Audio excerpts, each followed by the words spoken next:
రాదీపు. This conference will now be recorded.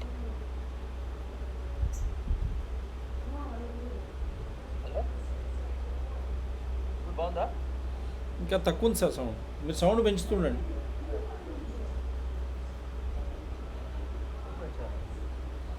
చాలా low ఉంది sound. Hello, ఇప్పుడు బాగుంది. Hello, this is good. Hello. Right right sir, start చేద్దాం బాబు కట్ట. Welcome to doctor TSPR show. నేను మీ doctor Thangella Sivaprasad Reddy alias doctor TSPR. నమస్తే, ఆదాబ్, హలో. ముందే మనం ప్రకటించుకున్నట్టు నమస్తే. నమస్తే. సిహెచ్ సంపత్ కుమార్ స్వామి గారు, వారు ప్రెసిడెంట్ తెలంగాణ టీ అంటాం ఎంప్లాయీస్ అసోసియేషన్. వారు ఎప్పుడు కూడా ఒక్కరు ఉండరు కాబట్టి పోస్టర్లో కూడా వారు వెనకాల ఉన్నటువంటి ఫోటోనే తీసుకొని మేము పోస్టర్ చేయడం జరిగింది. అందరు అదే అడిగితే సంపత్ గారు ఎప్పుడు ఒక్కరిగా దొరకరు. ఇప్పుడు కూడా ట్రావెలింగ్ వారితో పాటు ఎంప్లాయీసే ఉన్నారు కాబట్టి. పిఆర్సి అంటే ఏంది, పే రివిజన్ కమిషన్ కానీ కమిటీ కానీ, రివిజన్ కమిషన్ అంటే వారికి వచ్చే జీతంలో బేసిక్ కానీ మిగతా అన్నీ తీసుకొని అన్ని సదుపాయాలు ఇంటి నుంచి మొదలు పెట్టుకొని వాళ్ళ కుటుంబ అవసరాలు, వారి కుటుంబాలకు కావాల్సినటువంటి విద్య, వైద్యం, ఆహారం అన్నిటికీ అనుగుణంగా వారికి అందే జీతం సరిపడనుందా లేక పెరుగుతున్నటువంటి ధరలు, మనం ఇన్ఫ్లేషన్ అంటాం, దానికి అనుగుణంగానే ఇవన్నీ చేస్తూ వస్తారు. కాబట్టి పిఆర్సి రివిజన్ అనేది జరుగుతూ ఉంటుంది. సంవత్సరమా, 2 సంవత్సరాల, 3 సంవత్సరాల వారిని అడిగి మనం తెలుసుకునే ప్రయత్నం చేద్దాం. అయితే దాంట్లో పోకముందు గౌరవ ముఖ్యమంత్రి గారు 2016లో ఏం మాట్లాడారు, ఈ వాగ్దానంలో 7.5%. ఈరోజు పెట్రోల్ 100 రూపాయల పైన పెరిగింది, పప్పులు 80 రూపాయల నుంచి 160 అయినాయి, నూనెలు 80 రూపాయల నుంచి 170, 180 రూపాయలు డబుల్ పెరిగినాయి. అటువంటి టైంలో కేవలం 7.5% ఫిట్మెంట్ అని, మళ్ళా హౌస్ రెంట్ అలవెన్స్ను తగ్గించడం, మిగతా ఇతరాతర అంశాలు వారే చెప్తారు, వారి భాషలో విందాం. సార్, అంతకుముందు గౌరవ ముఖ్యమంత్రి గారు స్టేట్ ఎగ్జిక్యూటివ్ హెడ్ ఏం మాట్లాడాడు, మీరు 7.5% అని తెలియగానే మీరు ఏ విధంగా స్పందించారు, ఆ వీడియోలు ప్లే చేసుకొని మిమ్మల్ని మీరు చర్చలకు వద్దురు. ఒక్కసారి మా శ్రోతలకు, మా ఆడియన్స్కు హలో చెప్పండి సంపత్ గారు. టీఎస్పీఆర్ షో ప్రేక్షకులందరూ కూడా నూతన సంవత్సర శుభాకాంక్షలు. అలాగే మిత్రుడు శివప్రసాద్ రెడ్డి గారు కూడా good evening sir. Good evening. అందు గురించి, ఎందుకంటే మీరు ఎప్పుడు ఒక్కరుగా ఉండరు కదా, మీ ఫోటో సార్ అందరివి మిగతా గెస్ట్లవి ఒక్కటే ఫోటో, సంపత్ గారు వెనకాల మీరు ఇండివిజువల్గా తీసుకున్నా అంటే సంపత్ గారు అట్లే ఉంటారని చెప్తా ఉన్నా. Thank you. ప్లే చేద్దాం సార్, ఇది చేయండి. చేయండి.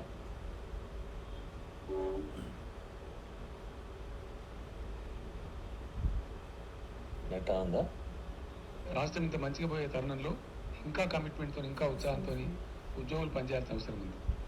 మనకున్నటువంటి మన రాష్ట్రానికి గతంలో ఉన్నటువంటి ఆనవాయితీని బట్టి ఎవ్రీ 5th ఇయర్ పిఆర్సీ వేసుకోవడం, కొంత శాలరీ పెర్క్స్ వగైరా వాళ్ళకుండే సమస్యలు తీర్చడం, శాలరీ పెంచుకోవడం అనేది సాధారణంగా జరిగేటువంటి విషయం. పిఆర్సీ అపాయింట్మెంట్ ఇమీడియట్గా రాబోయే 2-3 డేస్లో చేస్తూ ఉన్నాం. ఈసారి కొద్దిగా విప్లవాత్మకంగా ముందుకు పోతూ ఉన్నాం. పిఆర్సీ వేయడం, ఏ సంవత్సరానికి రిపోర్ట్ రావడం, అదంతా గతంలో జరిగినటువంటి పని. ఎందుకంటే వివిధ రకాల పనులు వాళ్ళ పరిస్థితి, ఒక వేతనం సవరణనే కాదు, ఉద్యోగులకు ఉండే సమస్యలు కావచ్చు, వాళ్ళ ప్రమోషన్ విషయాలు కావచ్చు, వాళ్ళ ట్రాన్స్ఫర్స్ పాలసీ కావచ్చు, ఇతరత్ర విషయాలు కూడా పరిశీలన చేయాలి. కొన్ని డిపార్ట్మెంట్లు వాళ్ళకి సప్లై యూనిఫామ్స్ ఉంటాయి, అవి సరిపోపించాల్సి ఉంటుంది. అంటే ఇంకా అనేక వసతులు ఉంటాయి, వాటిని కూడా చేయాల్సి ఉంటుంది, సవరణలు చేయాల్సి ఉంటుంది. కాబట్టి వివిధ రకాల పనులు చూస్తారు కాబట్టి ఎక్కువ కాలం వాళ్ళు తీసుకున్నారు. ఇంతకుముందు పిఆర్సీ ఎప్పుడు వేసినా ఏకసభ్య కమిషన్ వేసినారు, కానీ మేము పాలసీ మార్చి త్రిసభ్య కమిషన్ వేస్తూ ఉన్నాం. ఈ డిఫరెంట్ ఆస్పెక్ట్స్ను డిఫరెంట్ కమిషనర్ పరిశీలన చేస్తారు. సో దట్ దే కెన్ ఎక్స్పెడిషియస్లీ, చాలా తొందరగా పనిని పూర్తి చేయగలుగుతారు. వీరికి సంబంధించినటువంటి ఇంటీరియం రిలీఫ్ కూడా ప్రకటించడం అనే ఆనవాయితీ. కమిషన్ అపాయింట్ చేసి ఇమ్మీడియట్ ఇంటీరియం రిపోర్ట్ కూడా కోరుతాం వాళ్ళ నుంచి.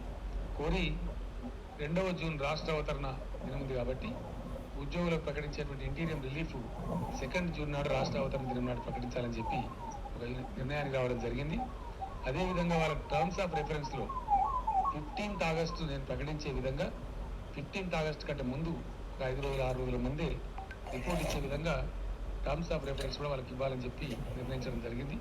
బహుశా రేపు ఎల్లుండో చీఫ్ సెక్రటరీ గారు ఆదేశాలు కూడా జారీ చేస్తారు. కమిషనర్ల నియామక ఉత్తర్వులు దాంతోపాటు టర్మ్స్ ఆఫ్ రెఫరెన్స్ కూడా జారీ చేయడం జరుగుతుంది. అదేవిధంగా ఉద్యోగులు రాష్ట్రం వచ్చిన దరిమిల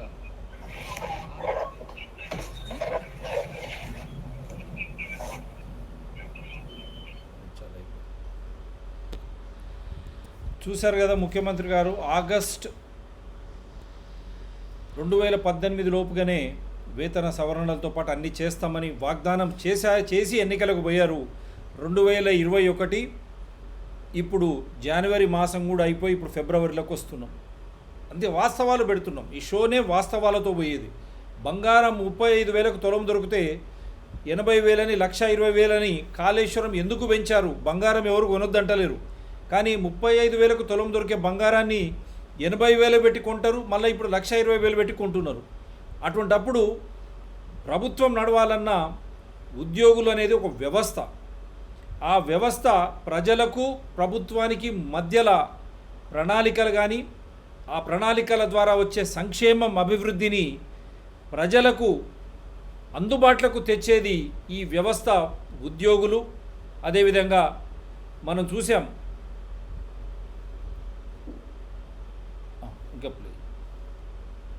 ఉపాధ్యాయులు, మళ్ళీ అదేవిధంగా రిటైర్ అయ్యి పెన్షనర్సు, కర్షక కార్మికులు కానీ రైతుల పరిస్థితి అదే మీరు చూస్తూనే ఉన్నారు. ఇటువంటి నేపథ్యంలో ఇప్పుడు ఈరోజు చూసాం ఎమ్మెల్సీ లెజిస్లేటివ్ కౌన్సిల్ మెంబర్స్వి కూడా శాలరీస్ పెంచారు. మరి వీరికి దానికి అనుగుణంగా ఎందుకు పెంచడం లేదు? ప్రజల ట్యాక్స్ల ద్వారానే కదా ఇవన్నీ జరిగేది. మన దేశంలో రాజ్యాంగం ప్రజలే కదా, ప్రజలు కట్టేటువంటి పన్నుల ద్వారానే ప్రభుత్వం నడిచినప్పుడు కాళేశ్వరానికి 35,000 కోట్లతో అయ్యేది ఈరోజు 80,000 1,20,000 కోట్లకు తీసుకొచ్చి అది ఇంకా ఏం చేస్తుందో అందరికీ తెలుసు. దాని మీద పెట్టే ఖర్చు ప్రజలకు అందుబాటులో ఉండేటువంటి వ్యవస్థ, ప్రభుత్వానికి ప్రజలకు మధ్యలో ఉండేటువంటి ఉద్యోగులు కానీ ఉపాధ్యాయులు కానీ అదేవిధంగా వాళ్ళు రిటైర్ అయిన తర్వాత పెన్షన్దారులు కానీ కర్షక కార్మికులు కానీ అంటే సేవలు అందించే విభాగానికి మొండి చేయి చూపడం ఏమిటి అని ప్రశ్నిస్తున్నారు. అందుగురించే వారు పెద్ద ఎత్తున ఇది 23/1 నివేదిక కూడా ఇది సమర్పించడం జరిగింది. తెలంగాణ రాష్ట్ర ఉద్యోగులు ఉపాధ్యాయులు పెన్షనర్లు పబ్లిక్ సెక్టార్ అండ్ కాంట్రాక్ట్ ఉద్యోగుల ఐక్యవేదిక అని చెప్పి వారి ఆధ్వర్యంలో సంపత్ కుమార్ గారి ఆధ్వర్యంలో ఐక్యవేదిక నిరాహార దీక్ష భగ్నం. వారు నిరాహార దీక్షకు పోతాన్న వారిని కూర్చొనివ్వనటువంటి పరిస్థితి. మళ్ళీ ఢిల్లీలో చూసాం రిపబ్లిక్ డే నాడు ఏ విధంగా లాల్ ఖిలా వరకు ఒక వర్గాన్ని ప్రోత్సహించినరో ఇదే మనకు ప్రజాస్వామ్యంలో. నెక్స్ట్ వారు ప్రతిఘటించినటువంటి వీడియోలు కూడా చూద్దాం మనం, ఫోటోలు వీడియోలు. అందరికి కూడా ఇవాళ సిపిఎస్ అనే మహమ్మారిగా మారింది. ఆ సిపిఎస్ కూడా ఇవాళ రాష్ట్ర ప్రభుత్వం నిర్ణయం తీసుకునే అవకాశం ఉంది. మరి దీని నుంచి కూడా రాష్ట్ర ప్రభుత్వం తప్పించుకోవాలని చూస్తూ ఉంది. మరి కేంద్ర పైన నెట్టివేయాలని చూస్తూ ఉన్నది. ఎట్టి పరిస్థితుల్లో సిపిఎస్ అనే అంశం ఇది రాష్ట్ర పరిధిలో ఉంది. ఇది రాష్ట్ర ప్రభుత్వం తలుచుకుంటే ఈ యొక్క సిపిఎస్ నుంచి మనం బయటకు ఈ దిశగా రాష్ట్ర ముఖ్యమంత్రి గారు ఈ యొక్క సిపిఎస్ ను వెంటనే రద్దు చేసేందుకు చర్యలు తీసుకోవాలి. తెలంగాణ రాష్ట్రంలో కాంట్రాక్ట్ ఉద్యోగులు ఉంటారు. తెలంగాణ రాష్ట్రంలో కాంట్రాక్ట్ ఉద్యోగులు అని చెప్పి ఉద్యోగ సమయంలో వాళ్ళందరినీ మరి అవుట్ సోర్సింగ్ ఉద్యోగుల్ని కాంట్రాక్ట్ ఉద్యోగుల్ని ఈ ఉద్యోగులకు మేము భద్రత అని చెప్పేసి ఉద్యమం చేయించడం తెలంగాణ సాధించడం. కానీ నేటికి కూడా నా కాంట్రాక్ట్ ఏదో మారిపోతుందో జీతం నెలకు రావట్లేదు, 3 నెలలకు వస్తుంది, 6 నెలలకు వస్తుంది. మిత్రులారా ఇవాళ చూస్తే తెలంగాణ కోసం పోరాటం చేసిన తెలంగాణ ఉద్యోగి నేటికి ఆంధ్రప్రదేశ్ లో పనిచేస్తా ఉన్నాడు. 6.5 సంవత్సరాలు అయితే కూడా తెలంగాణ ఉద్యోగి తెలంగాణ కోసం పోరాటించిన ఉద్యోగి వారు ధర్నాలో మాట్లాడినటువంటి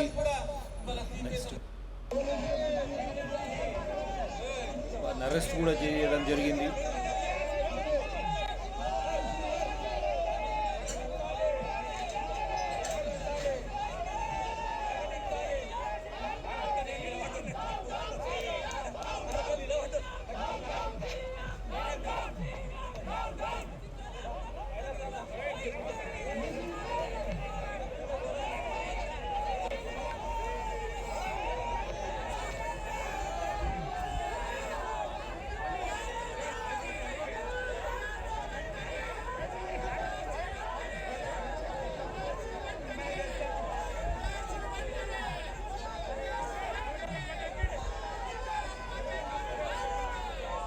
ఎందుకంటే ఒక డ్రామా కూడా జరుగుతుంది కాబట్టి ముఖ్యమంత్రి గారు 2018లో ఏం మాట్లాడారు దానికి అనుగుణంగానే కమిటీ, ఆ కమిటీలో రజత్ కుమార్ గారు ఇంతకుముందు తెలంగాణ చీఫ్ ఎలక్టరల్ ఆఫీసర్, స్వయాన నేను పిటిషనర్ను, మళ్ళీ వారే ఇప్పుడు ప్రిన్సిపల్ సెక్రటరీ ఇరిగేషన్ శాఖ, ఏ విధంగా అక్కడ ఇబ్బందులకు గురి చేసినారో ఆ ఎలక్షన్స్, అదేవిధంగా లక్షల కోట్లకు దాటింది కాళేశ్వరం ఆయన ఆధ్వర్యంలో.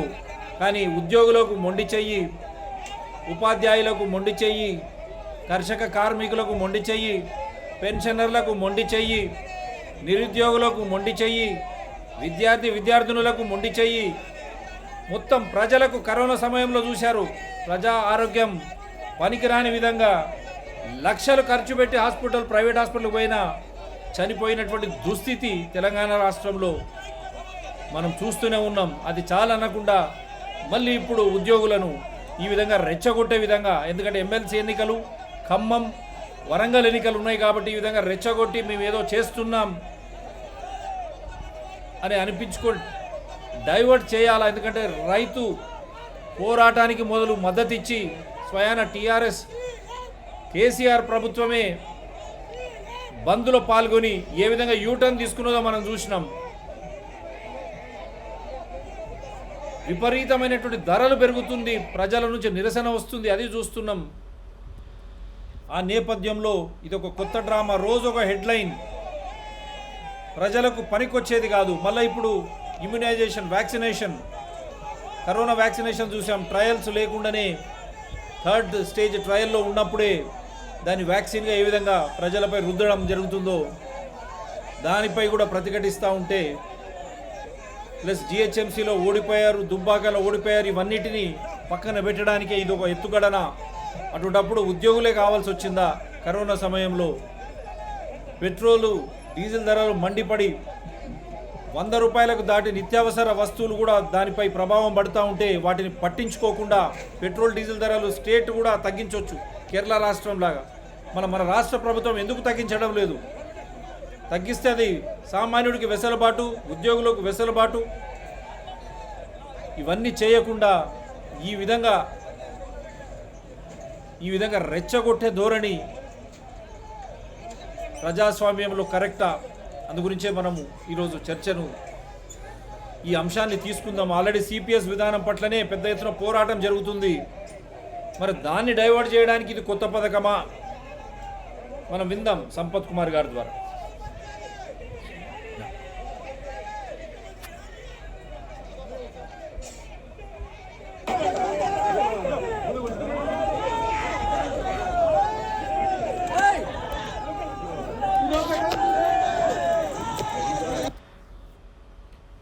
సంపత్ గారు, ఏం జరుగుతుంది సంపత్ గారు రాష్ట్రంలో? ఇటువంటి తెలంగాణ ఇన్ని త్యాగాలు చేసి మీరు ఆన్ చేసుకొని మాట్లాడండి, సౌండ్ ఆన్ చేసుకొని మాట్లాడండి. దీపు ఇది కూడా తీసేసినాం యూట్యూబ్. సార్ అది మ్యూట్ అయింది మీది.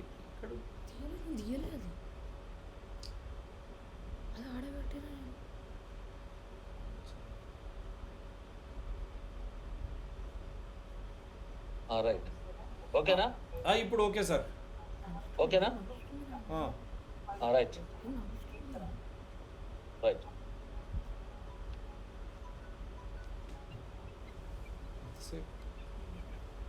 ఓకేనా? ఓకే సార్, మాట్లాడండి. రైట్. నా పేరు చిలగాని సంపత్ కుమారస్వామి, తెలంగాణ ఎంప్లాయీస్ అసోసియేషన్ రాష్ట్ర అధ్యక్షుని, అదేవిధంగా ఉద్యోగ ఉపాధ్యాయ కాంట్రాక్ట్ అవుట్సోర్సింగ్ పెన్షనర్ల ఐక్య వేదిక రాష్ట్ర స్టీరింగ్ కమిటీ. ఇవాళ చూస్తూ ఉన్నారు రాష్ట్ర వ్యాప్తంగా ఉద్యోగులు, ఉపాధ్యాయులు, పెన్షనర్లకు సంబంధించినటువంటి ప్రధానమైన అంశం, మరి 5 సంవత్సరాలకు ఒకసారి ఈ యొక్క పే రివిజన్ కమిషన్, అంటే 5 ఏళ్లకు ఒకసారి ప్రైస్ ఇండిసెస్, అంటే ధరల సూచి, దేశవ్యాప్తంగా ధరల సూచిని కేంద్ర ప్రభుత్వం సంస్థలు మెయింటైన్ చేస్తూ ఉంటాయి. అటువంటి ధరల సూచీల యొక్క పెరుగుదలకు, తరుగుదలకు అనుగుణంగా ఉద్యోగుల వేతనాల్లో కూడా మరి ఒక సవరణ అనేది 5 సంవత్సరాలకు ఒకసారి చేయడం అనేది ఆనవాయితీ. మరి ఈ ప్రక్రియ సజావుగా సాఫీగా 5 ఏళ్లకు ఒకసారి సాగాల్సిన ప్రక్రియను ఎప్పటికప్పుడు ప్రభుత్వాలు మరి ప్రతిసారి 2-3 సంవత్సరాలు డిలే చేయడం, ఆ మాదిరి డిలే చేయడం వల్ల ఇప్పటి వరకు 1.5 పిఆర్సి అంటే 7.5 సంవత్సరాల యొక్క వేతన సవరణ జరగాల్సిన వేతన సవరణ ఇప్పటికే కోల్పోయినారు. అది కాకుండా ఇవాళ రాష్ట్ర ప్రభుత్వ ఉద్యోగులు మరి తెలంగాణలో చాలా ప్రతిష్టాత్మకంగా భావించినటువంటి ఈ మొదటి తొట్టుతొలి పిఆర్సి 2018 సంవత్సరంలో గౌరవ ముఖ్యమంత్రి గారు మరి ఒక్క సభ్యుడితో అయినట్టయితే మీకు గతంలో మాదిరిగా సంవత్సరం 2 సంవత్సరాలు పడతా ఉన్నది. అట్లా కాకుండా మనం కోరి తెచ్చుకున్న తెలంగాణ, మన కొట్లాడి తెచ్చుకున్న తెలంగాణలో అట్లాంటి జాప్యం పనికిరాదు. నేను 3 సభ్యులతోనే మీకు గొప్పగా కమిషన్ వెంటనే ఏర్పాటు చేస్తా అని చెప్పి మరి అన్నమాట విధంగా గౌరవ ముఖ్యమంత్రి గారు బిశ్వాల్ గారి ఆధ్వర్యంలో మరి త్రిసభ్య కమిటీని వేతన సవరణ కోసం వేశారు. మరి 3 నెలలు అయినటువంటి అనుకున్నటువంటి ఈ యొక్క కమిటీ దాదాపు 31 నెలల వరకు కూడా తన కమిటీ రిపోర్ట్ను ఎప్పటికప్పుడు ఇవ్వకపోవడం, 3 నెలల్లో ఇవ్వకపోవడం, మేము 3 నెలలు ముగిసిన తర్వాత మరి కమిటీ రిపోర్ట్ సమర్పించాలని చెప్పేసి పోరాటం చేసిన ప్రతి సందర్భంలో కూడా మరి కమిటీ నుంచి ఎటువంటి స్పందన రాకపోగా ప్రభుత్వం నుంచి ఆ యొక్క కమిటీ యొక్క కాలపరిమితిని పెంచుతూ వచ్చారు. మరి ఆ రకంగా ఇవాళ రాష్ట్ర ప్రభుత్వంలోని ఉద్యోగులు, ఉపాధ్యాయులు, పెన్షనర్లు, కాంట్రాక్ట్ అవుట్సోర్సింగ్ ఉద్యోగులు మరి అందరం విడివిడిగా సంఘాలుగా ఉంటే విడిపోతే పడిపోతాం, కలిసి ఉంటే మనం నెగ్గుతామని చెప్పేసి ఆలోచన చేసి 2018 సెప్టెంబర్ 14వ తారీఖున మరి 46 ఉద్యోగ, ఉపాధ్యాయ, పెన్షనర్లు, కాంట్రాక్ట్ అవుట్సోర్సింగ్ సంఘాలతోని రాష్ట్రంలో ఒక ప్రత్యామ్నాయమైనటువంటి ఐక్యవేదిక నిర్మాణం చేయడం జరిగింది. ఆ ఐక్యవేదిక నిర్మాణం ద్వారా మరి రాష్ట్ర ముఖ్యమంత్రి గారికి ఎప్పటికప్పుడు వినతులు సమర్పించడం, మరి అందులో భాగంగానే 2018 నవంబర్ 11వ తారీఖున మరి పెద్ద ఎత్తున ఎగ్జిబిషన్ గ్రౌండ్స్ లో మనం ధర్మాగ్రహ సభ అని చెప్పేసి, అంటే ఉద్యోగ, ఉపాధ్యాయ, పెన్షన్ల యొక్క ధర్మమైన ఆగ్రహం, అంటే ఉద్యోగులు తమ ప్రజల పైన ఎప్పుడు ఆగ్రహం ప్రదర్శించరు. ఎందుకంటే తల్లి బిడ్డలకు ఎట్లయితే మరి అన్నీ తానే ఉండి అవసరమైతే తను కరిగిపోయి కూడా ఆ తల్లి రకంగా అయితే బిడ్డలను చూసుకుంటుందో, మరి అలాగే ఉద్యోగులు కూడా ఈ యొక్క నా ప్రజల కోసం, నా తెలంగాణ కోసం కొట్లాడి తెలంగాణ తెచ్చిన ఉద్యోగులు అంతే అకుంఠిత దీక్షతోని మరి ప్రజలకు సేవ చేసే క్రమంలో మరి ఆలోచన చేసి మరి వారికి కడుపు మండినప్పుడు వాడు పోరాటం చేసిన పరిస్థితి మనం చూస్తాం.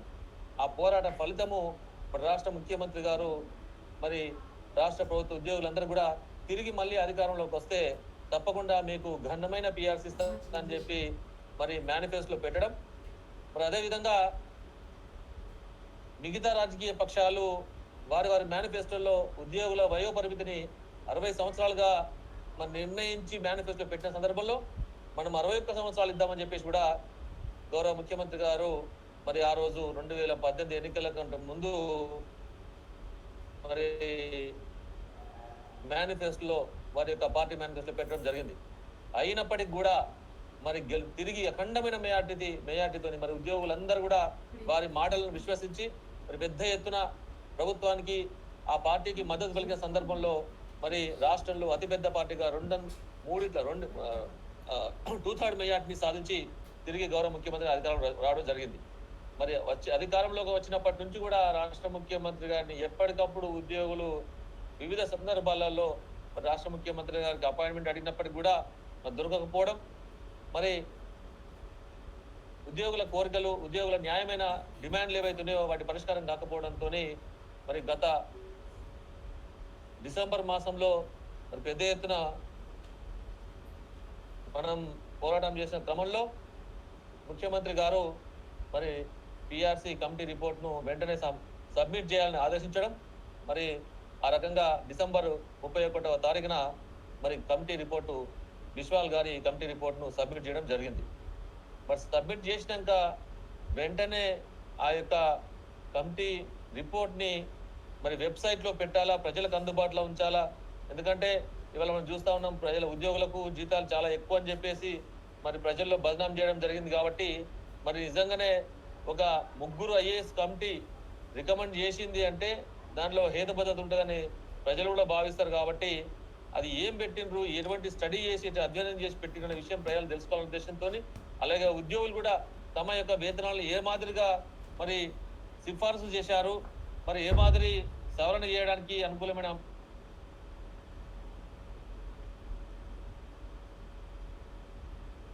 అని చెప్పేసి ఆలోచన చేసి మరి కమిటీ రిపోర్ట్ను పబ్లిక్ డొమైన్లో పెట్టమంటే కూడా అది పెట్టడానికి కూడా 28 రోజులు తీసుకున్న పరిస్థితి మనం చూసినాం. చివరికి కమిటీ రిపోర్ట్ కూడా పబ్లిక్ డొమైన్లో పెట్టడానికి ఉద్యోగ ఉపాధ్యాయ పెన్షనర్ల ఐక్యవేదిక మరి పోరాటాలు చేసి చివరికి ఆ కమిటీ యొక్క రిపోర్ట్ని మరి వెబ్సైట్లో పబ్లిక్ డొమైన్లో పెట్టడం జరిగింది. ఒక్కసారి పబ్లిక్ డొమైన్లో ఆ యొక్క రిపోర్ట్ను చూసుకున్న రాష్ట్రంలోని ఉద్యోగ ఉపాధ్యాయ పెన్షనర్లు, కాంట్రాక్ట్ అవుట్సోర్సింగ్ ఎంప్లాయీస్ అందరూ కూడా హతాశులైపోయినారు. ఎందుకంటే 1974 సంవత్సరంలో ఈ ఫస్ట్ 7.5% రికమెండ్ చేస్తే మళ్ళా ఇవాళ దాదాపు 48-50 సంవత్సరాల తర్వాత ఇవాళ అదే 7.5% రికమెండేషన్. అంటే మనల్ని 50 సంవత్సరాలకు వెనక్కినట్టే పడ్డది విశ్వాల్ కమిటీ మనల్ని చూసి. మరి 2018లో ఉన్నటువంటి ధరల సూచి ఎట్లా ఉంది, మరి 2013లో ఉన్న ధరల సూచి ఎట్లా ఉంది? ఇవాళ 2013 యొక్క జీతాలు ఇప్పటికీ అమల్లో ఉన్నాయి. 2013లో ఉన్న ధరల సూచి 18 వరకు ఏ మాదిరి పెరిగినాయి. మరి కమిటీ ఇవాళ 2020 సంవత్సరం రిపోర్ట్ ఇచ్చింది. మరి అప్పటి నుంచి ఇప్పటి వరకు ధరల సూచి ఏ మాదిరి పెరిగిన విషయాలు కూడా ఏది కూడా పరిలోకి తీసుకోకుండా మరి పూర్తి అశాస్త్రీయంగా ఇవాళ ఆ యొక్క కమిటీ రిపోర్ట్ను మరి ప్రభుత్వానికి సమర్పించడం జరిగింది.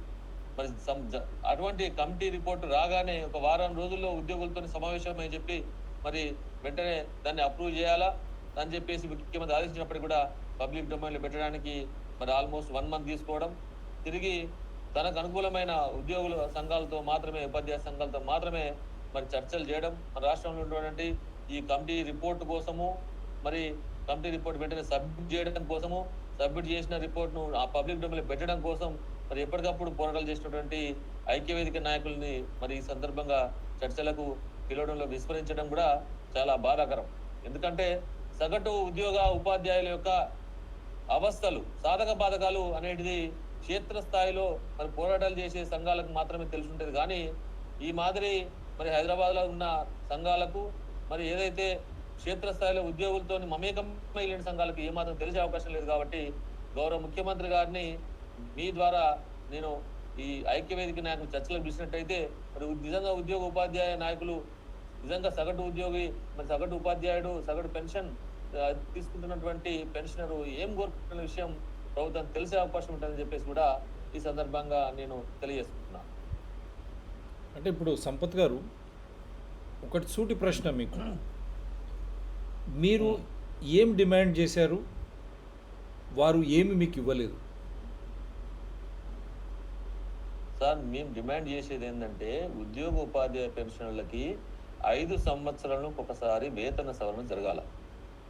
అది గత మనము రాష్ట్రం ఏర్పడుకున్నప్పటి నుంచి కూడా మనకు రాష్ట్రం ఉన్నటువంటి ఆనవాయితీ 5 ఏళ్ళకు ఒకసారి వేతన సవరణ జరగాల. ఎందుకంటే ధరల సూచి పెరుగుతూ ఉంటుంది. మీరు ఇంతకుముందే చెప్పినారు 5 ఏళ్ళకి ఇంత పప్పు ఏమి ఉండే, ఇయ్యాల పప్పు ఏం రేటు ఉంది. 5 ఏళ్ళు కాదు నేను చెప్పింది సంపత్ గారు, లెట్ మీ కరెక్ట్ యూ. 5 ఏళ్ళు కాదు, కరోనాకు ముందు పోయిన మార్చ్ ఏప్రిల్లో పప్పుల ధర 80 రూపాయలు కిలో ఉన్నది. ఇంకా సంవత్సరం తిరగక ముందే, కరోనా కాకముందే 160-180కి పెరిగింది. ఆయిల్ 80 రూపాయలకు లీటర్ ఉండేది, 180-190. పెట్రోల్ ఇప్పుడు 100 రూపాయలకు చేరుతుంది.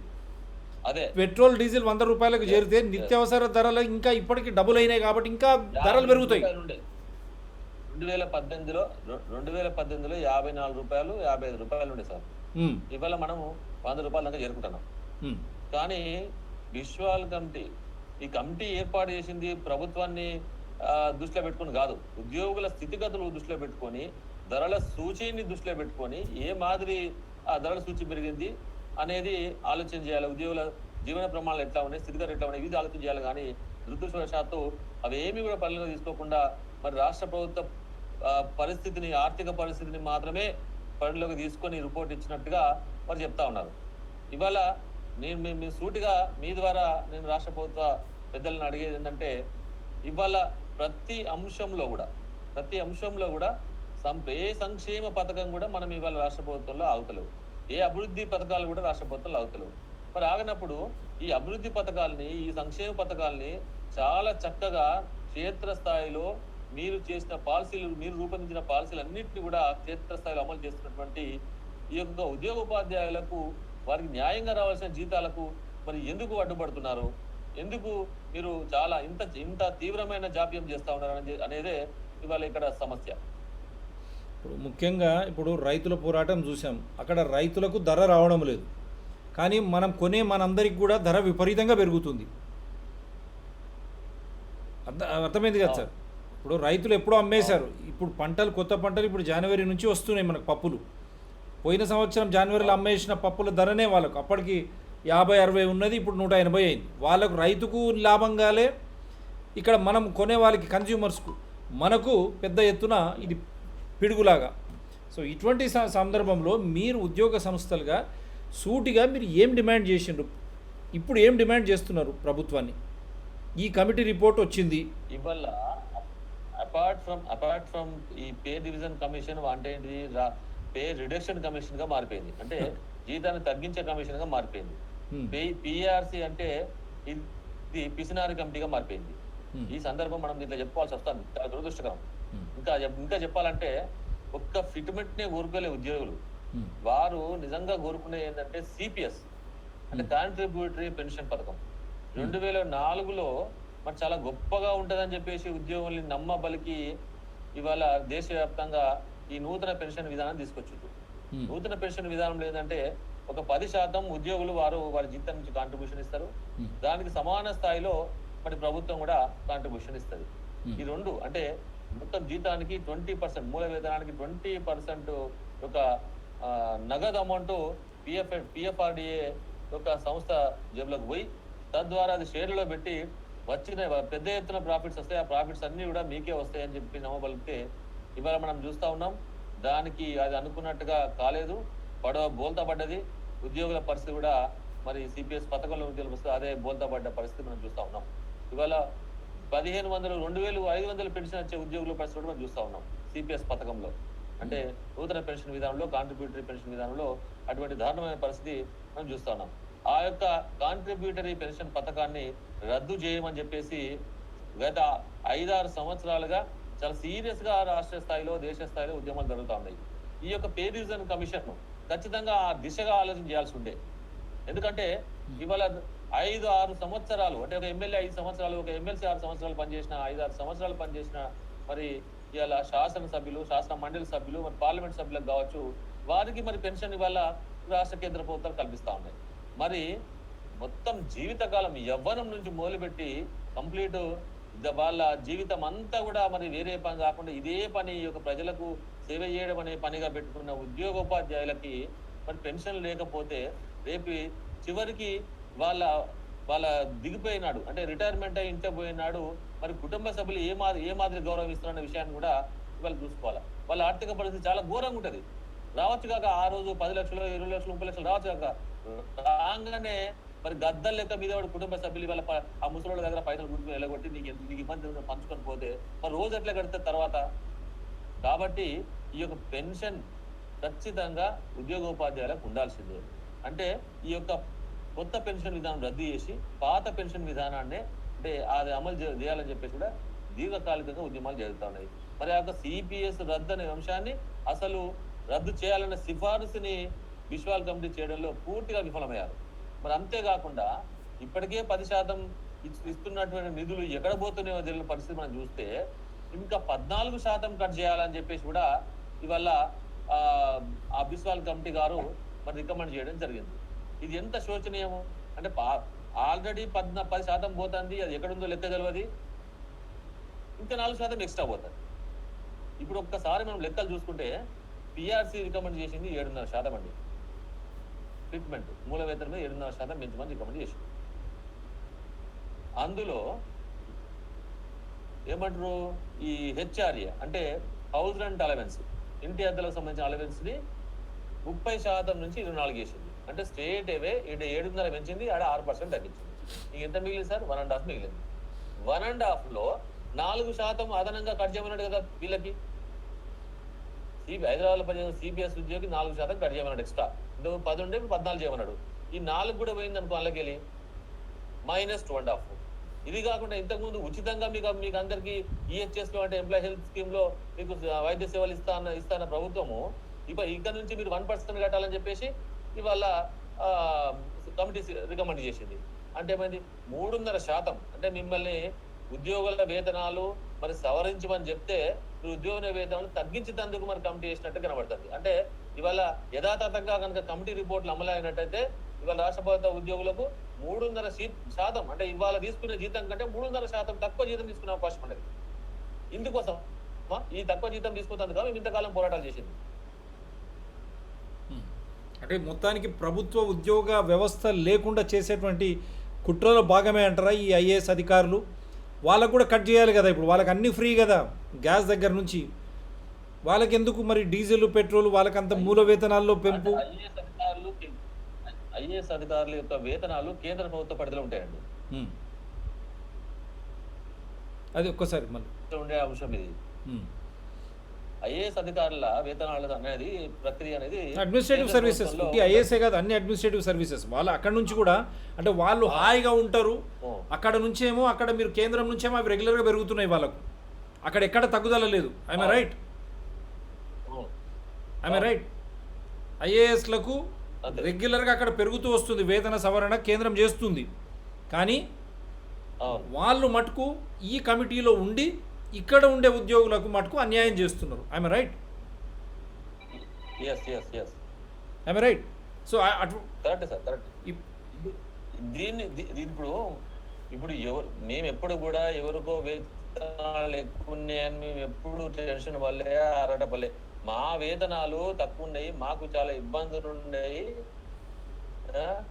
ఈ అంశం ఎందుకంటే ఒక్కసారి మీ సౌండ్ ఆన్ చేయండి, చెప్పండి. పక్క రాష్ట్రంలో 27% ఐఆర్ ఇచ్చారండి. ఇంటర్మ్ రిలీఫ్ పక్క రాష్ట్రంలో 2 సంవత్సరాల కింద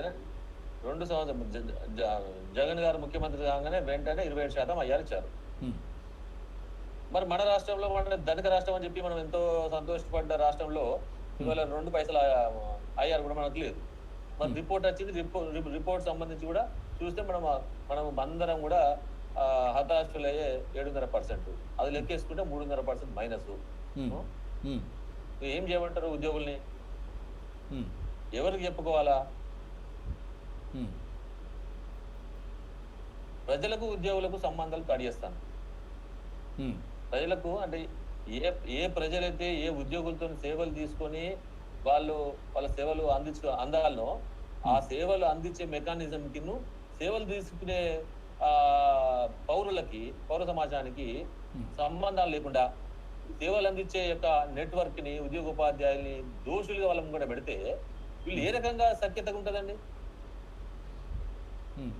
ఇదంతా కేవలం నేను సూటిగా అడుగుతున్నా. ప్రజలకు సేవలు అందాలంటే రాజకీయ వ్యవస్థకి, ఉద్యోగ వ్యవస్థకి, పౌర సమాజానికి చాలా చక్కటి సమన్వయం ఉండాల్సిన అవసరం ఉన్నది. ఇక్కడ ఈ సమన్వయం అంతా కొరబడుతుంది.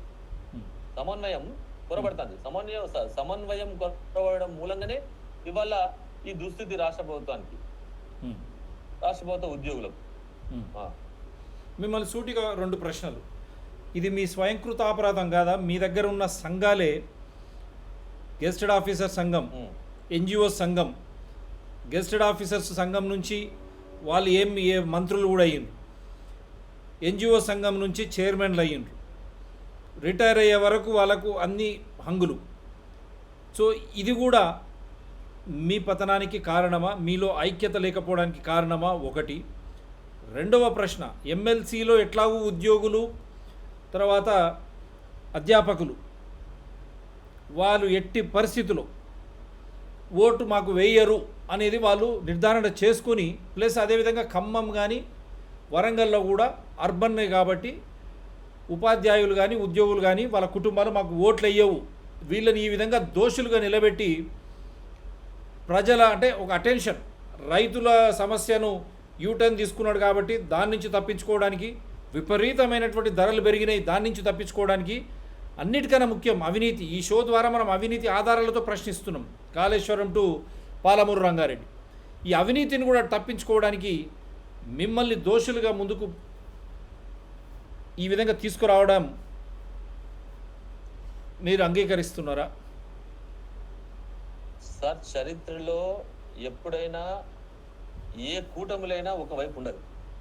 చరిత్రలో ఏ కూటమైనా ఏ ఒక్క సమాజం కూడా ఒకవైపు ఉండరు. కొంత లెఫ్టిస్టులు ఉంటారు, కొంత రైటిస్టులు ఉంటారు, కొంత మధ్యస్థులు ఉంటారు, అన్ని రకాలు ఉంటారు. అట్లనే ఉద్యోగ సంఘాల్లో కూడా డెఫినెట్గా కొన్ని ఉద్యోగ సంఘాలు రాజ్యం వైపు ఉంటాయి, కొన్ని ఉద్యోగ సంఘాలు ఉద్యోగ ఉపాధ్యాయులతో ఉంటాయి, కొద్ది ఉద్యోగ సంఘాలు తమ లెటర్ ప్యాడ్లు పెట్టుకొని సంఘం నడుస్తుందన్నట్టు కూడా దానికోసం కూడా ఉంటాయి. అట్లాంటి వాటి మీద మనం కామెంట్ చేయాల్సిన అవసరం లేదు. ఉద్యోగులు ఉపాధ్యాయులు పెన్షన్లు అందరూ గమనిస్తారు, ఖచ్చితంగా గమనిస్తారు. ఎందుకంటే అందరూ విజ్ఞులు, చదువుకున్న వాళ్ళు, మేధావులే ఉంటారు కాబట్టి ఎవరు మన హక్కుల sound sound sound sound Sampath గారు సౌండ్. ఉద్యోగుల మనం వస్తుందండి ఇప్పుడు వస్తుంది. ఉద్యోగులు అనగానే మీరు సౌండ్ ఆఫ్ చేస్తున్నారు. లేదు, కాల్ వస్తుందండి. ఎందుకంటే ఉద్యోగ సంఘాలు ఫెలిసిటేట్ చేశాయి కదా ముఖ్యమంత్రిని, కేటీఆర్ అందరిని పోయి ఫెలిసిటేట్ చేసిండ్రు కదా. వాళ్ళ పేరు చెప్పదలుచుకున్న, బొమ్మలు ప్లే చేయదలుచుకున్నా కానీ ఎందుకని చేస్తలేదు. డాక్టర్ గారు ఒక నిమిషం, అది ప్రెస్ వాళ్ళు కాల్ చేస్తుండ్రు, కాల్ అటెండ్ చేసి మళ్ళీ రావచ్చా? మళ్ళీ ఇది ఇదైతే మీరు ఇది అయిన తర్వాత మాట్లాడతారు, ఎందుకంటే కంటిన్యూ జనం చూస్తున్నారు కదా మళ్ళీ. Right okay. అయితే అదే మీకు మన మొదటి ప్రశ్నకు సమాధానం ఏంటంటే, ఏ వ్యవస్థలో కూడా ఒకవైపే ఉండరు. ఆ రకంగా రాజ్యం వైపు కొంతమంది, మరి ఉద్యోగ ఉపాధ్యాయ సమాజం వైపు కొంతమంది అది ఉండడం అనేది అత్యంత సహజము. ఈ యొక్క మేధావులైనటువంటి ఉద్యోగ ఉపాధ్యాయులందరూ కూడా గమనిస్తారు, మన కోసం ఎవరు పోరాటం చేస్తారు, ఎవరు లాబింగ్ చేస్తారు అనేది కూడా అన్ని గమనిస్తారు. ఎండ్ ఆఫ్ ద డే వారికి మేలు చేసి నాయకత్వానికి జేజేలు పలుకుతారు. ఆ విషయంలో ఎటువంటి సందేహం లేదు. మనం చూసినాం, ఇవాళ తెలంగాణ కోసం పోరాటం చేసిన కేసీఆర్కే ప్రజలు పట్టం కట్టింది, కానీ తెలంగాణ ఇచ్చినటువంటి ఈ యొక్క సోనియా గాంధీ కావచ్చు, కాంగ్రెస్ పార్టీ కానీ మనం పట్టం కట్టని పరిస్థితిని మనం గమనించినాం. ఆ రకంగానే ఉద్యోగుల కోసం పోరాడినటువంటి సంఘాలకు ఖచ్చితంగా ఉద్యోగ సమాజంలో అదే విధంగా మరి పౌర సమాజంలో కూడా వారికి అద్భుతమైన గుర్తింపు, గౌరవం తప్పకుండా దక్కుతుంది. ఇంకొక విషయానికి వస్తే, మీరు ఈ ఎమ్మెల్సీ ఎన్నికల విషయం కూడా మీరు ప్రస్తావించారు. ఎమ్మెల్సీ ఎలక్షన్స్ అనేది నేను మొదటి నుంచి 2018 నుంచి కూడా మేము అన్ని రాజకీయ పక్షాలకు ఒకటే మాట చెప్తున్నాం, చాలా కేటగిరికలు చెప్తున్నాం. మేము ఎవరికో అనుకూలం కాదు, ఎవరికో వ్యతిరేకం కాదు. మేము ఎవరికన్నా అనుకూలం ఉన్నామంటే అది మమ్మల్ని నమ్ముకున్న ఉద్యోగోపాధ్యాయ పెన్షన్ లోకానికి మాత్రం అనుకూలం ఉంటాం తప్ప మేము రాజ్యాధికారం కోసం లేము.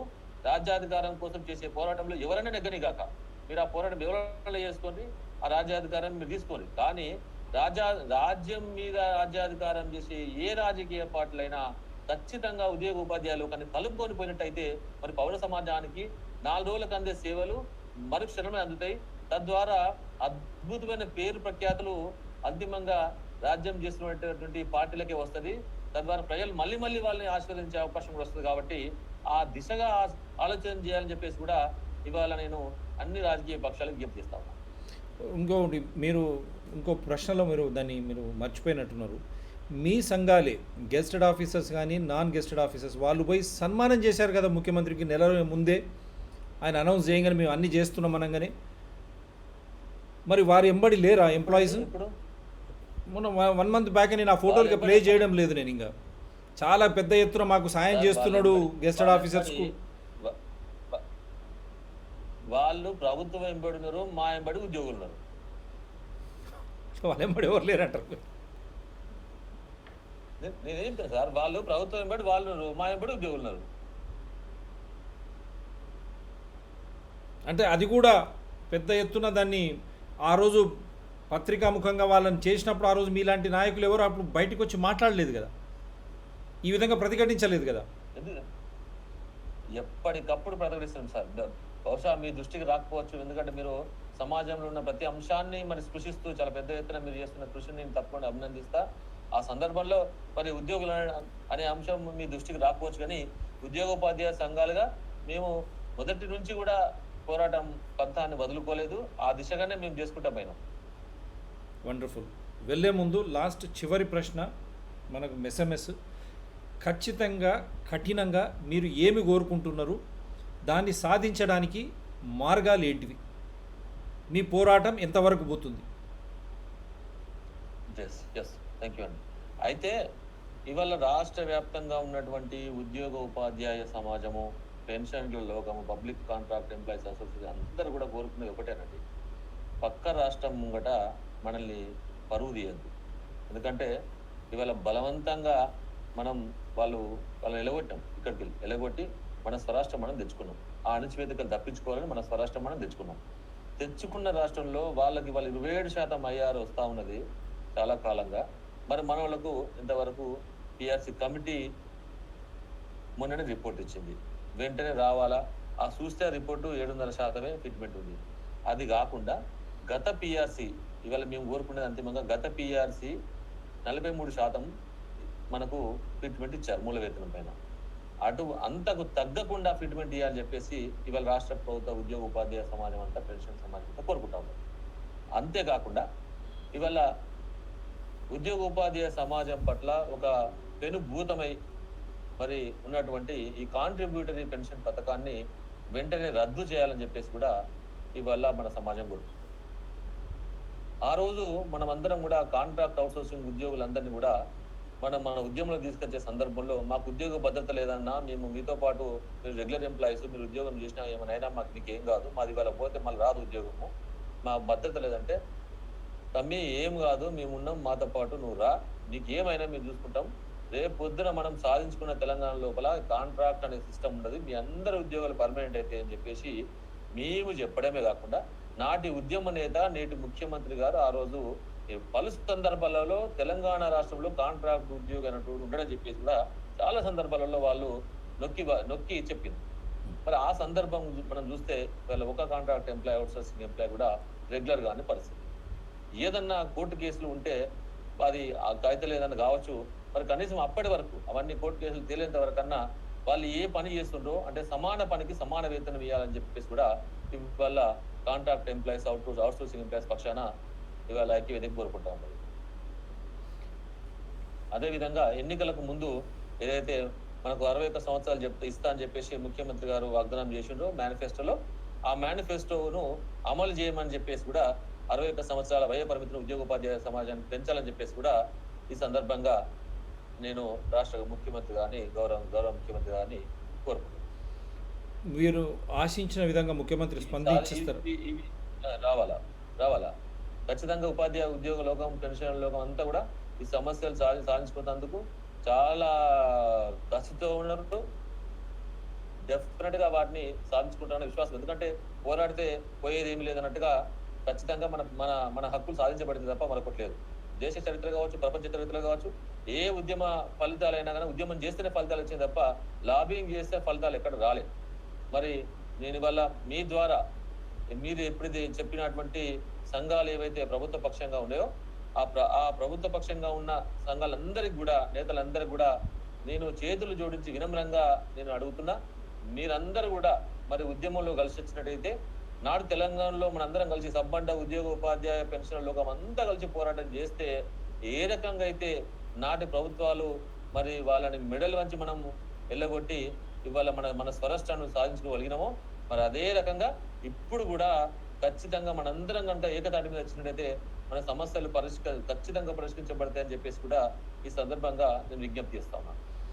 లాస్ట్ మాట, ప్రజల్లో ఉద్యోగస్తులు, ఉద్యోగ సంఘాలు కరోనా సమయంలో ప్రజలు తీవ్రమైనటువంటి ఇబ్బందులకు గురైన, ఇంటర్మీడియట్ విద్యార్థులు చనిపోయిన, ఆత్మహత్యలు చేసుకున్న, రైతులు ఇప్పుడు కూడా ఆత్మహత్యలు చేసుకున్న, అన్నదాతలు వాళ్ళు కరోనా సమయంలో వాళ్ళు పెట్టిన తిండే మనకు ఈరోజు శిరోధారం. అదేవిధంగా టీఎస్ఆర్టీసీ కార్మికుల సమ్మె ఆ సందర్భంగా కూడా ఉద్యోగులు కానీ ఇప్పుడు మళ్ళీ విద్య ఇష్టం వచ్చిన ఫీజులు కలెక్షన్ చేస్తూ వేదనకు గురి చేసినటువంటి విద్యను కూడా కాస్ట్లీ, అంటే సామాన్యుడికి అందుబాటులో లేని విధంగా ఇప్పుడు విద్యను చూసాం. తెలంగాణ రాగానే 2 లక్షలు ఉన్నది 13.5 లక్ష. నేను ఊహించను కూడా లేదు మేము చదివిస్తామా లేదా పిల్లల్ని. నేను ఒక డాక్టర్ నయ్యుండి చెప్తా ఉన్నాను. సో ఈ విధంగా విద్యకు కూడా దూరం చేస్తుంటే ఉద్యోగ మన ఈ సంఘాలు కానీ పట్టించుకోకపోవడం, అంటే ప్రజల సమస్యలు మళ్ళీ నిర్బంధ పాలన జరుగుతుంటే కూడా ఇదే ఐఏఎస్లు ఐపీఎస్లు ప్రజలను ఈ విధంగా ఇబ్బందులకు గురైనప్పుడు అట్లీస్ట్ నిరసన తెలియజేసేటువంటి ఇది లేనప్పుడు కూడా ఈ సంఘాలు ఎందుకు మా చెంత రాలేదు, మా చెంత ఉండలేదని ఈ వర్గాలు. ఇది చాలా పొరపాటు. నేను చెప్పే మాట చాలా పొరపాటు అండి. రాష్ట్రంలో ఎప్పుడు ప్రకృతి వైపరీత్యాలు ఏర్పడినప్పుడు కూడా ఉద్యోగోపాధ్యాయ సంఘాలు ఖచ్చితంగా విరాళం ఇచ్చినాయి. మరి మనం మొన్న కూడా కరోనా సందర్భంలో కూడా మీరు చూసిండ్రు 50% జీతాలు 3 నెలలు మేము 50% జీతాలు తీసుకున్నాం. ఇప్పుడు కూడా మేము కాంట్రిబ్యూషన్ మీ కాంట్రిబ్యూషన్ నుంచి, కానీ మీరు ఇచ్చిన కాంట్రిబ్యూషను సామాన్యులకు చేరలేదు. మీరు చూసారు గాంధీ కానీ చెస్ట్ హాస్పిటల్ కానీ వీడియోలు సెల్ఫీలు పెట్టి చనిపోయారు కనీసం ఆక్సిజన్ అందక. కరోనా అనేది ఒక పాండమిక్. ఏదన్నా ఒక నేను ఒక ఉదాహరణ చెప్తున్నా. ఇంటర్మీడియట్ విద్యార్థులు కానీ ఉదాహరణ చెప్తున్నా, టీఎస్ఆర్టీసీ కార్మికులు కానీ ఇప్పుడు రైతుల ఉద్యమం జరుగుతున్నా అప్పుడు సకల జనుల సమ్మెలో ఏ విధంగా అయితే ఉపాధ్యాయ సంఘాలు కార్మిక సంఘాలు పాల్గొన్నాయో, ఇట్లా ప్రజలకు ఇబ్బందులు ఉన్నప్పుడు, సమాజంలో ఇబ్బంది ఉన్నప్పుడు ఒక డిక్టేటర్షిప్, ఒక డైనాసిటీ రూల్, అంటే ఒక ప్రజాహితంగా ప్రజాస్వామ్యబద్ధంగా ప్రజలకు పాలన అందనప్పుడు ప్రజలు నిరసన తెలుపుకునేటువంటి అవసరాలు కూడా లేనటువంటి పరిస్థితుల్లో వీరు మాకు తోడు లేడు అనే ఒక ఆలోచన ప్రజల్లో వస్తున్నది. కాబట్టి దాన్ని మీరు ఎట్లా అధిగమిస్తారు? ఎందుకంటే మీది న్యాయపరమైనటువంటి డిమాండ్. తప్పకుండా ఇప్పుడు మేమే ఇవాళ ఇబ్బందులు ఉన్నాం, ఉద్యోగోపాధ్యాయ సమాజం అంతా ఇబ్బందులు ఉన్నాం. తప్పకుండా మా ఇబ్బందులు రాబోయే కాలంలో తొలగిపోతాయి. మాకు ఆశాభావం ఉంది. మేము ఖచ్చితంగా ఆ దిశగా పోరాటం చేసి సాధించుకున్న నమ్మకం విశ్వాసం కూడా ఉంది. ఈ ప్రజల కోణంలో కూడా మేము తప్పకుండా ఆలోచిస్తాం. ఎప్పుడైనా ప్రజలకు సేవ చేయడంలో ఉద్యోగోపాధ్యాయులందరూ కూడా ముందే ఉంటారని చెప్పేసి కూడా ఈ సందర్భంగా మీకు తెలియజేసుకుంటూ నమస్కారం sir. Thank you, God bless you. So ఇది ఈరోజు చర్చ. సంపత్ గారు చెప్పినట్టు 7.5 కాదు 3.5 మా నుంచే తీసుకుంటున్నారు. ఇది ఎక్కడి అన్యాయం. ఐఏఎస్ ఐపీఎస్ కానీ అడ్మినిస్ట్రేటివ్ సర్వీసెస్ అక్కడ కేంద్రం నుంచి వాళ్ళకు వేత సవరణ జరుగుతుంది. మళ్ళీ వాళ్ళు కమిటీ ఉన్నటువంటి ఈ పే రివిజన్ కమిటీలో మాకు ఈ విధంగా కోతలు విధించడం ఎంతవరకు కరెక్ట్ అని వారు ప్రశ్నిస్తున్నారు. ఇది ఒక శాడిస్టిక్ ప్లెజరా? ప్రభుత్వమా లేక ఎమ్మెల్సీ అదేవిధంగా ఖమ్మం మిగతా ఎన్నికల్లో ఎట్లాగూ వీళ్ళు ఓట్లు వేయరు మాకు, కాబట్టి ఈ విధమైన ఆ ఆలోచనతో ప్రభుత్వం ఏమైనా ముందుకు పోతుందా అనే అనుమానాలు కూడా అందరికీ వస్తూ ఉన్నాయి. కాబట్టి అటువంటి తరుణంలో వారు ఖచ్చితంగా మేము పోరాటం చేసి సాధించుకుంటాం, అదేవిధంగా భవిష్యత్తులో ప్రజలకు అందుబాటులో ఉంటాం, ప్రజల పక్షాన కూడా మేము పోరాడతామని సంపత్ గారు వారు చెప్తా ఉన్నారు. ఇప్పటికైనా ప్రజలు మేల్కోవాలా. ప్రభుత్వాలు ఈ విధంగా ఒక వ్యవస్థ ప్రజలకు ప్రభుత్వానికి మధ్యలో ఉండే వ్యవస్థను ఈ విధంగా ఇబ్బందుల పాలకు గురి చేయడం ఎంతవరకు ఇది సబబని డాక్టర్ టీఎస్పీఆర్ ఛానల్ ద్వారా కూడా వారిని ప్రశ్నిస్తున్నాం. ఐఏఎస్ అధికారులారా, మీకేమో సవరణలు, మరి ఇక్కడ రాష్ట్ర ఉద్యోగులకు సవరణలు అవసరం లేదా? అదేవిధంగా మీరు చెప్పే ప్రమోషన్లు, మళ్ళీ మీరు చెప్పే ట్రాన్స్ఫర్లు మళ్ళొక్కసారి చర్చిద్దాం. ఇది ఈరోజు అంశం.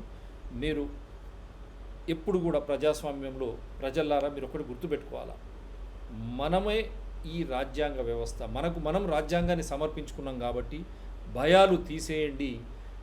సమస్యల పట్ల మీకు అన్యాయం జరిగినప్పుడు పోరాడండి. మీ వెంటనే doctor TSPR show, doctor TSPR channel ఉంటుంది అని మళ్ళీ కూడా ఒక్కసారి మీకు విజ్ఞప్తి చేస్తూ సబ్స్క్రైబ్ చేయండి, పెద్ద ఎత్తున సబ్స్క్రైబ్ చేయండి. మీరు ఎక్కడ ఉన్నా మిమ్మల్ని కనెక్ట్ చేసి మనం లైవ్ చట్టబద్ధంగా రాజ్యాంగబద్ధంగా ఆధారాలతో doctor TSPR channel live show కొనసాగుతూనే ఉంటుంది అని మళ్ళొక్కసారి మీకు గుర్తు చేస్తూ ఈరోజుకు ఈ అంశం ఇంతటితో ముగిస్తూ ఉన్నాం. శుభ రాత్రి, గుడ్ నైట్.